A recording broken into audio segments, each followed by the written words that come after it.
Hey, what's up guys, my name is Charlie. Today we're going to be doing some more requested reaction videos, and this video is requested by George Artiz, or Artez, and it's going to be Johnny vs Sonic Boom Fire and Ice.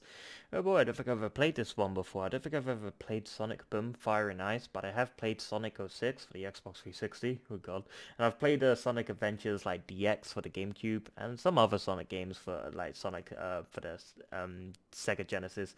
I forgot the name of Sega Genesis there for a second. Yeah, I've played a lot of Sonic games, but I haven't ever played Sonic Boom Fire and Ice. So this is going to be quite interesting. I don't know what to expect. Hopefully it's a good game. But yeah, let's see what this video is all about, shall we? Let's go.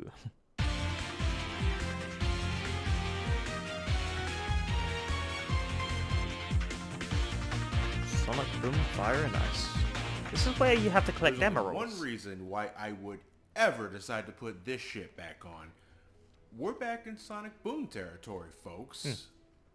I really didn't think anything was going to come out of that little sideshow in 2014, but Sanzaru Games decided to take another go at it and make something that people can hopefully actually enjoy this time. Rise of Lyric speaks for itself. I am fucking done with that game. I considered Shattered Crystal the lesser of two evils. I thought Sanzaru Games understood the fundamentals of Sonic the Hedgehog better than what Big Red Button tried to attempt, but Shattered Crystal was bogged down with glaring structural issues that made it tiresome to experience after only a couple of hours, which I thought was especially damaging as a handheld title. But I'm pretty fucking certain it's not because of Shattered Crystal's overall lukewarm reception that Fire and Ice saw the green light. It has to be because of the cartoon show. Without a doubt the most successful asset of the Sonic Boom spin-off franchise. It's got a second season on the way and does moderately well in ratings and home media from what I understand. I haven't watched it myself since 2014. I like Sonic Underground, that's awesome. But it's good to hear something. And I've seen the Sonic, the human when he goes into the human world. That's also another crack at a Sonic Boom game after 2014's disaster, when expectations are already rock bottom in a sense. Okay, let's see what they do. So what do we get when we combine Fire and Ice together? Hoping it's not actually evaporation. That was I was thinking evaporation. Sonic Evaporation, the game. Hey, let's go. This stuff's chafed like a motherfucker. Dr. Eggman is up to no good once again as he begins collecting a mysterious element called Ragnium to power up his robots. As a result of the nefarious doctor mining the planet for the stuff, the region's climate has gone out of whack, and after closing up an exploding fissure caused by the change in weather, Sonic and friends suddenly find themselves with fire and ice powers. Just like that, it just fucking happens, and nobody seems all too concerned with it. They think it's awesome. Well, Kryptonite causes mutations, who knows? So with the ability to manipulate fire and ice, Sonic and company travel across the region to close up all of the damaging fissures caused by Eggman's experiments, while keeping an eye out for one of Dr. Eggman's newest creations, Defect, a tiny robot created for the sole purpose of extracting Ragnium that can't actually do that, so it spends most of the game existing. Like, I seriously think they didn't know what to do with the thing besides be a punchline for one continuous joke, and hope that enough kids would think it was cute enough to buy the inevitable plush toy. Well, that's all we're getting for story here anyway, nothing we haven't seen before. Eggman's up to something, Sonic and friends don't have to stop him, so go ahead and stop him. Better than previous games, but literally anything. Can you imagine if Dr. Eggman was a good person?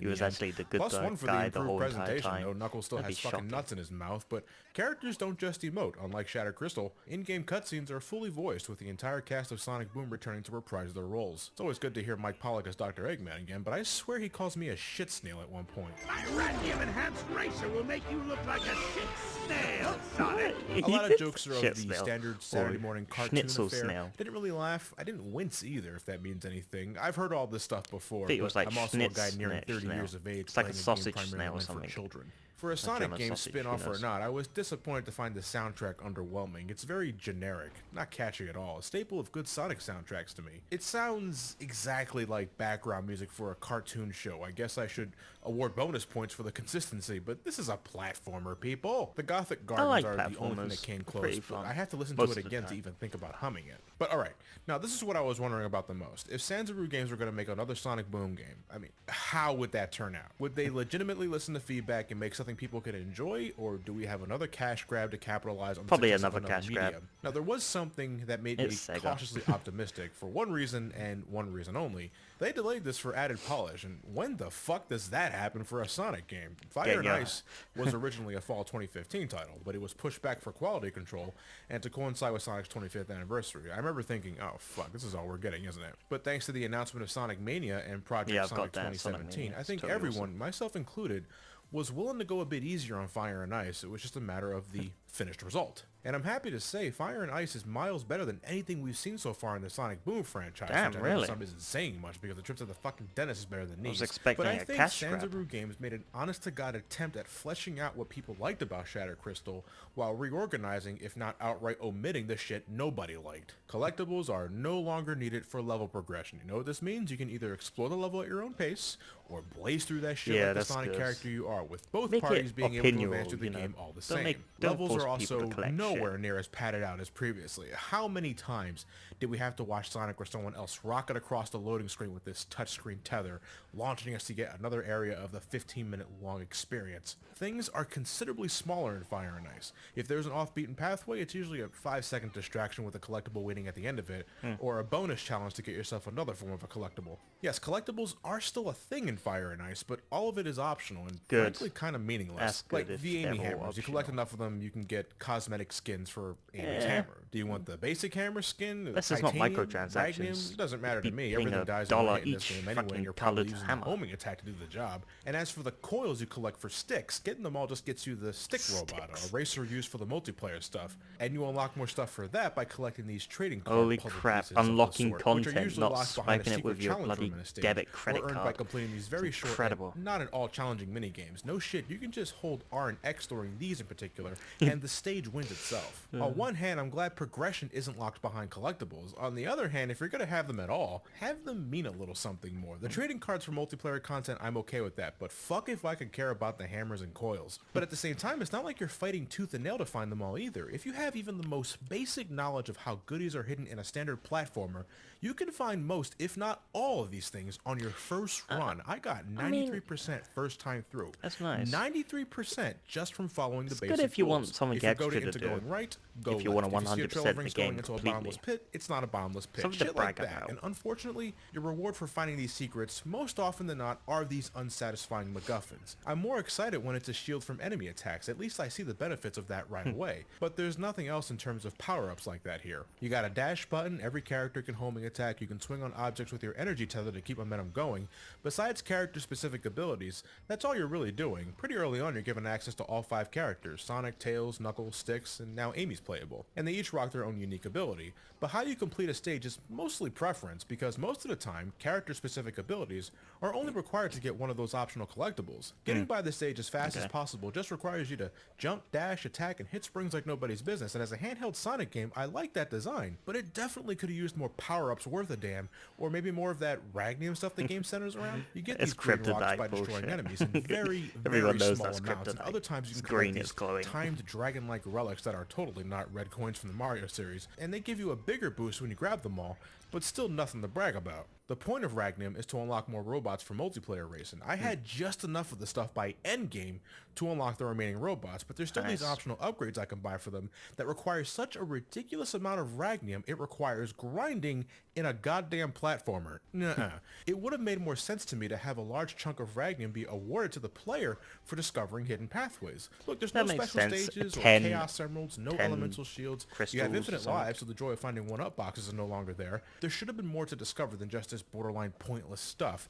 Ragnium was the way to go in my opinion. But let's say you don't give a shit about any of that stuff, which is totally fine to do. You don't need any of that just to beat the game. So what do you have to look forward to in Fire and Ice as a Sonic game? Now, to be blunt, I think Fire and Ice is a bit on the generic side in level design. A fast-paced generic, no doubt, but Yeah, it it's still has a just few standard structural platformer. issues. I lost count the amount of times I went through an automated dash panel in Corkscrew I hate that the limits the next animated part of the stage. automatic It's this shite. game's version of the energy tethered loading times from Shattered Crystal, only, you know, they're more Reminds me of Sonic visually 06, interesting, all but still automated. require no input from the player. You'll be doing more than enough homing attack combos, swinging on energy tethers, and doing all the basic platforming challenges. You can switch between fire and ice mode with the push of one of the triggers. You can either freeze the water solid or melt it to clear the way, and That's pretty about it. awesome. There will be a handful of occasions where you need to switch on the fly to avoid taking damage of the sort, but none of it ever gets brain taxing. You see water, you freeze it. You see ice, you melt It's it. simple, That's all she yeah. wrote about that, which is, you know, Sort of anticlimactic as that's a major theme of the whole game, and it's essentially no different than the Switch mechanic in Mighty Switch Force, only without all the fun puzzles. But if Fire and Ice has something definitely going for it, I mean, it's got a great pace, because you don't have to collect anything to progress, you can just go.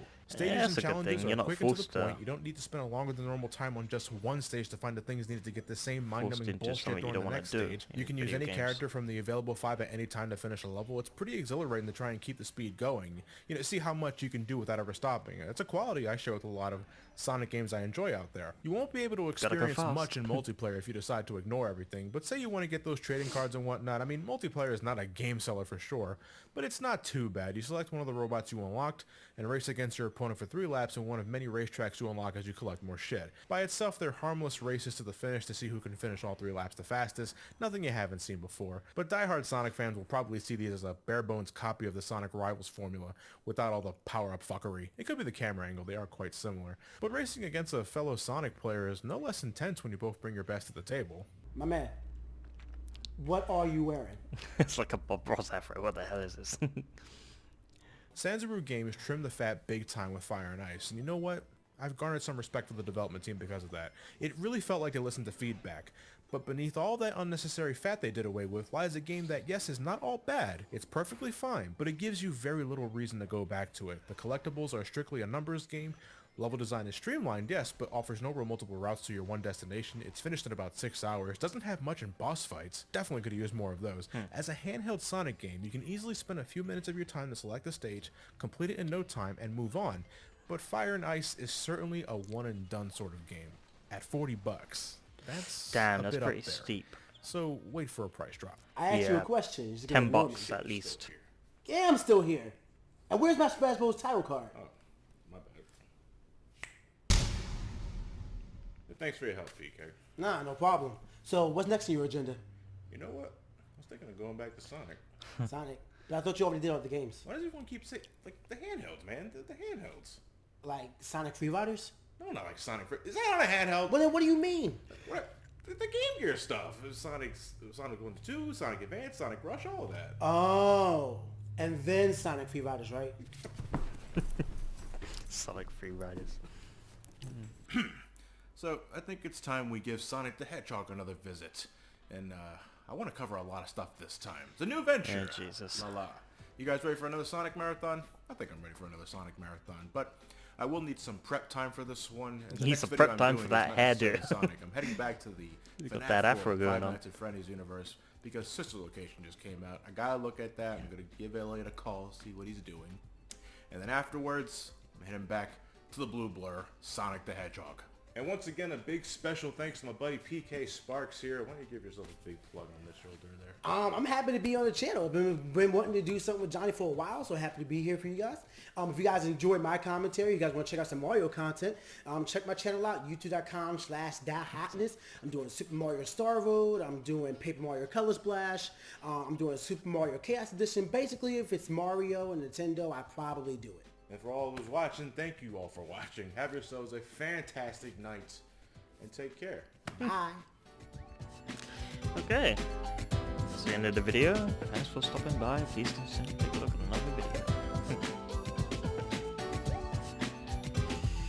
Oh boy.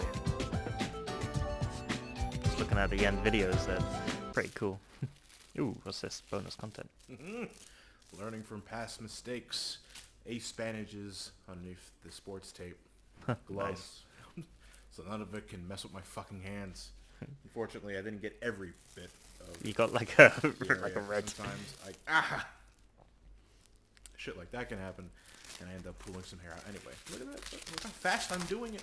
No pain, no gain. I'm learning from my mistakes too. You see.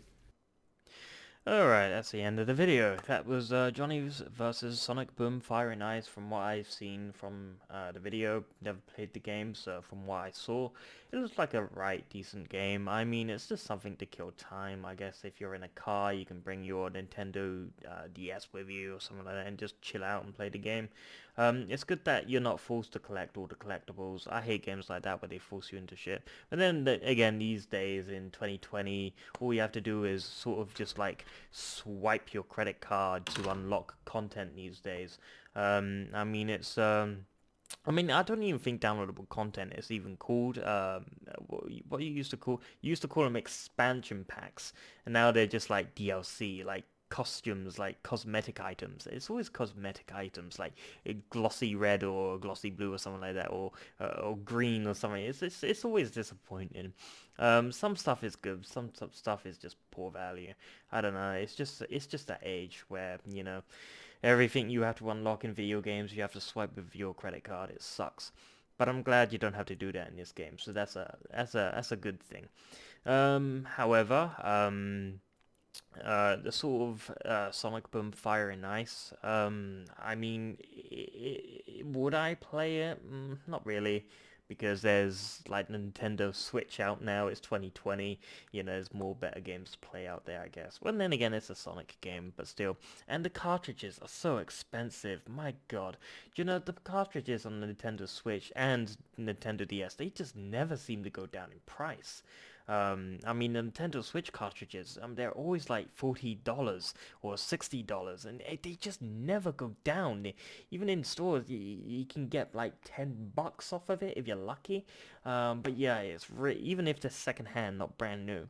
It's just Nintendo little mini cartridges games are so expensive. My God, they just always seem to go never want to go down in price. And then that's a good thing in a way, because if you want to sell the game or if you want to trade in the game, you get your sort of half your money back. So if you bought it digitally, it's a bit of a shame because you can't really get your money back. But if you actually had a physical copy of the game or a physical game cartridge, you can sell it and sort of get 50% of your money back. So that's a good thing. That's looking on the bright side.